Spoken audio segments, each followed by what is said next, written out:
When we heard Call of Duty Black Ops was preparing to unveil its multiplayer, we didn't waste any time. Our destination, Treyarch. Our mission, the most detailed hands-on coverage inside Xbox can provide. So sit back, relax, and keep a sharp lookout. Every feature you hear about in this preview has never before been done in a Call of Duty game.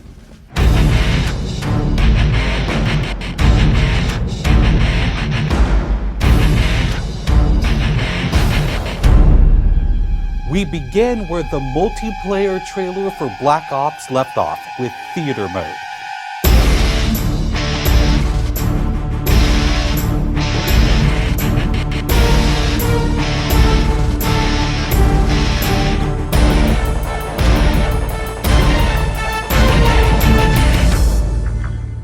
Dan Bunting explains.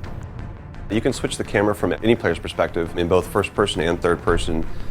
You can detach the camera and go into free cam mode, which allows you to fly anywhere on the map, basically. It's really interesting when you pause the game and go into free cam, you just see all the particle effects just in their full glory, just frozen in time, and it makes some really awesome footage. We really want to give players the tools to be creative, make their own machinima, make their own highlight reels. Maybe they're really competitive clans that want to just capture the films from their matches and then go back and analyze what the other team did or whatever. Also brand new to Call of Duty is Black Ops' new currency system.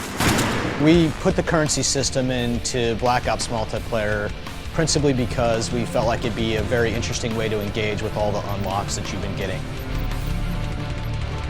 So one of the things that's really fun about currency is instead of being specifically told at a specific level what you're going to get, we're unlocking features by level, but then once the feature is unlocked, you can purchase any component of that feature with the currency directly. Of course, when you got a little currency jingling in your virtual pockets, nothing feels better than putting it on the line against your fellow players. Say hello, everyone, to wager matches. When we were developing the wager match game modes, we went through a whole bunch of ideas to find the 4 that we were going to use to ship inside the game. And really, if it wasn't people screaming in joy and frustration when they were sitting around the office playing, it wasn't good enough to be a wager match. Wager matches are all free-for-all modes, and they exist separately from the standard playlist. They include game modes like Gun Game, where you're in a race to score a kill with 20 different weapons, beginning with pistols and advancing through ever more explosive weaponry. It's extremely rewarding for us as a design team to put something up there that people are reacting to really well and it's slightly different than what they get, and everyone loves the core game. And you have to be very careful when you're finessing the core mechanics of the game. But wager matches let us kind of get our creativity flowing and do some things that you're not normally used to, and then spin them up in unique ways and combine things in ways that you haven't seen before that you never really thought of and that wouldn't be appropriate for the core game, but are completely appropriate for wager matches. While the classic Call of Duty challenge system is still very much in place, Black Ops is also adding a new feature called contracts. Right, so if you're using the contract system, you actually have to put up a little of your own currency in order for a bigger payday. And depending on the contract, some contracts pay XP, some pay more currency, some pay both. But they're all time limited and it's game time limited, so you have to go to work to accomplish that contract within the time period in order to get paid. It's different from the challenges, in so much that the challenges some players like to use very aggressively, and they map out their path through the challenge system in order to maximize their XP gains, in order to level faster. And then a whole nother set of players uses the challenges sort of passively. They're there, when you get them they feel good, but contracts gives you a way to directly engage with the content inside the game. It says, hey, I'm an SMG guy, I want SMG based contracts, I'm going to chase my contracts and I'm going to get paid. And that's fun.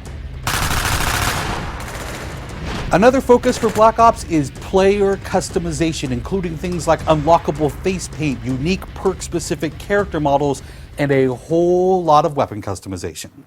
We've been we stole the line from Full Metal Jacket, this is my weapon, this is my gun, and we're chanting that around the office as sort of our mantra for this feature. Originally it started with one of our designers he just made kind of an offhand comment one day where he said, you know, I really have a certain attachment to the weapon that's my favorite. I want to make that weapon mine, and that was all it took. So from there it was just, what are the things that are cool? It's like, put your clan tag on your gun, of course. And we've got, the emblem editor by itself is an element of creativity for players. And then the reticles, of course, so why not give people the option to select what kind of red dot they have. Maybe they don't like a dot, maybe they like a circle, maybe they like a triangle, maybe they like a standard crosshair, maybe they just want a line. And then there is combat training, which allows you to get comfortable with the trappings of multiplayer by competing in matches against AI-controlled opponents. You know, it's our hope that combat training can convert people who are largely single-player gamers who might have, dabbled around in multiplayer but never made that leap to playing online, and give them kind of this experience where they can get familiar with the mechanics and features and systems that multiplayer has, but they can do so at their own pace. They can do so without someone screaming in their ear what a noob they are, and practice up and then join the competitive fold. Experienced players could use combat training to practice up on a particular weapon, a particular tactic, or a particular map. So we think it appeals to both audiences, but most directly, it was designed to help new players get into the mix.